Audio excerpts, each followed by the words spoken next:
Justin Thomas has finally won again after a bit of a winning streak drought.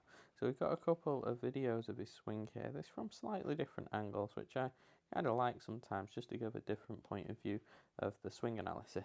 So on the left, we've got this kind of side face on sort of view, or behind view, and then on the right we've got this more traditional down the line view, but from a slightly different camera angle, which allows us to see some different things. So if we take him back, let's just have a little look.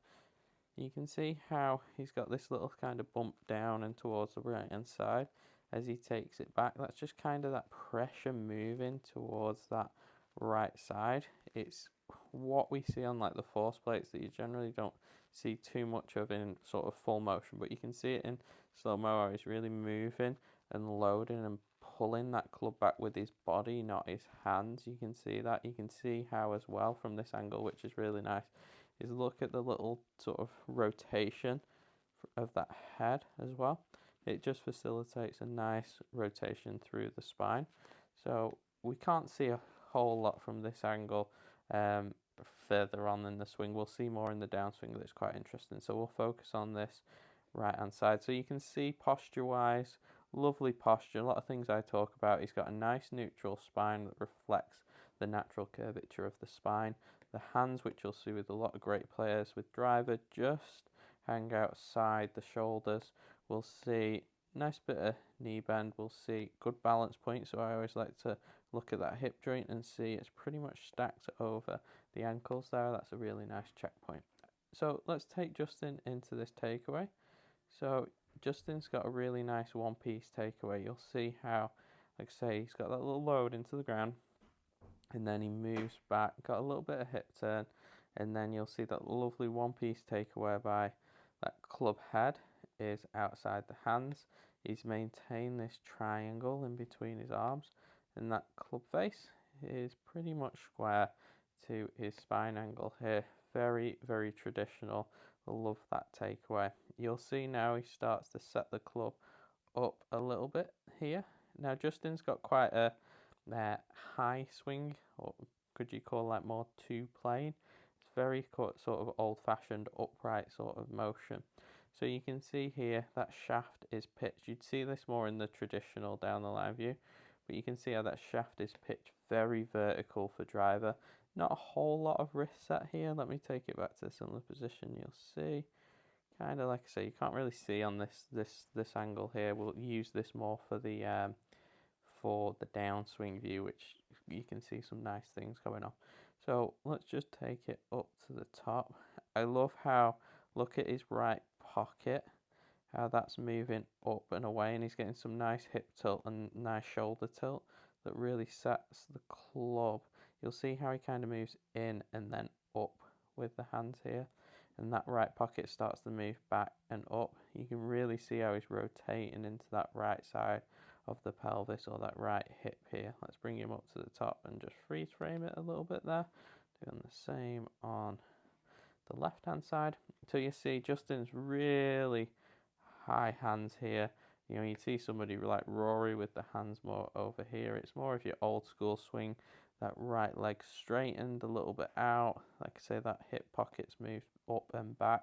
I love that top of the backswing position. You can see how no restriction in that right elbow, kind of lets it fly. Nice neutral wrist angles. He's got a pretty neutral grip, Justin, so you don't really see anything funky going on. You can see how that right elbow from this strange sort of camera angle is flying out there. Like I say, there's no restriction. You can see that little bit of tilt. We see around 13 degrees of average hip tilt on the PGA Tour, and you can see how the shoulders are also tilted there. So let's talk a little bit about his downswing. Justin's got a unique foot action that you see where he's got this kind of reverse back up kind of position that we'll talk about. So what I want you to take notice is look at his toe. So what we'll see is as he starts the downswing, can you see how he's pressing very much into the ball of that foot and that left big toe? So much so you can see actually his heel comes off the ground subtly. What he's doing is he's pushing the ground in this direction, almost like a 10-30 position, and then that's pushing, it's going to push his hip back. later in the downswing. So you can really see how he's really pushing into the ground there. You can see how those hips have started to rotate because he is pushing through that ball of the foot there. Can you see that? Boom. Now what I want to take notice of is this typical, what we call early extension here. Now it's early extension's got a real bad rep, but Jack Nicklaus did it. Justin Thomas is quite clearly doing that.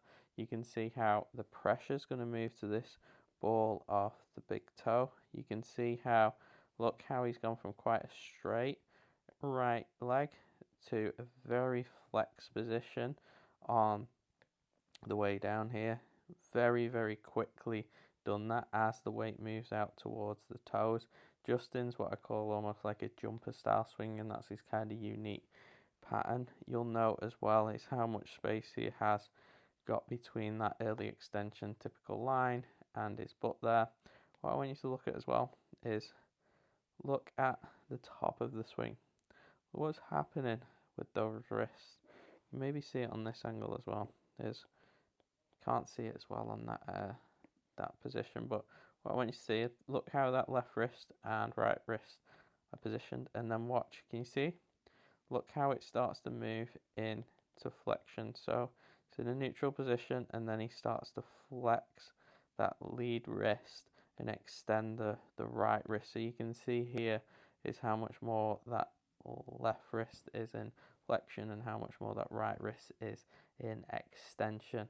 You'll note as well is if we look at the right elbow, watch how that starts to move down. So you see that moves down. What this does is that right elbow moving down in combination with that left wrist, you can really see how it's really twisting there. That left wrist twisting into flexion squares the club face, and it also shallows the club out nicely. And in combination of Justin moving a little bit more forward, that's going to tilt him back a little bit and shallow the club out. So that's what I see with Justin. He's got this real pressure into the toes. That right elbow drops, that left wrist flex, all in an effort to help him shallow the club. You'll see here he's in a great position here. That right knee is really driving towards the target. You can see how that right elbow is pretty much below the right shoulder. And what we see is how that shaft nicely dissects the forearms, pretty much bang on in between both forearms. You'll see how the shaft also points pretty much directly to the ball, so really nice and shallow. Look how much he's driving through those legs. Justin likes to play a fade, so you can see how that club head is outside the hands here, which we'll see promotes that fade shot, that in to out path. Out to in path. Let's get this right. And let's just watch as well. Watch how what happens here is that pelvis is going to drive. Watch, it drives down, and then can you see how it's driving up? So look at this position. Pelvis, down and up. You'll really see it from this angle. Watch the position of the pelvis. Drives down and then up. So he's what we categorize as almost a jumper. And what you'll see with Justin's force plate data is he's very much on the toes, and you can see this from this angle. This is why I like to show it from this angle. So you can see how he goes toe, toe, toe, slams the heel down, and then he's back up on the toe. So what you'll see from force plate data or pressure plate data is he actually loses the pressure in that lead leg, and it falls back to the right because he is airborne. He's pressing so hard down and then jumps up through that left leg. You can see how the pelvis really explodes up, creating a lot of power and a lot of speed, more like those long drive guys that you see where they jump up off the ground. Justin's the same, so press, up off the ground. That pressure falls back. You'll see how that right foot kind of stumbles back. It's rotated forward and then it rotates back. Watch, I'll clear those off. Watch that right foot back. And that's just because he's pressed so hard, pushing off the ground with his lead foot, that pressure's moved back onto that left foot through impact. You'll see loads of extension through the ball. You'll often see this with guys that do lose that pressure backwards. Is watch what happens with the head and the spine angle. You'll see as they lose that pressure back, the head moves forward and that spine goes down a little bit more. Can you see that? You get a little bit more lateral flexion there. Boom. And then I'll come up, feel a little bit awkward position there, I think. Then up to the top, finishes beautifully. Now, I really like Justin's swing. I like the upright nature of it. I think it allows him to play a lot of shots. It reminds me of like Tiger almost in 2000, personally. I think there is some issues potentially a little bit with the early extension. Justin's maybe had some wrist issues, and personally I'd like to see him get a little bit stronger. I mean, I'm criticizing somebody who's like one of the best players ever to play the game. But just for longevity, I think that motion of jumping up and down, I think I'd just like to see him put on a little bit of muscle mass and get a little bit stronger in the gym. And I think he'd be able to hold that position a little bit better into downswing.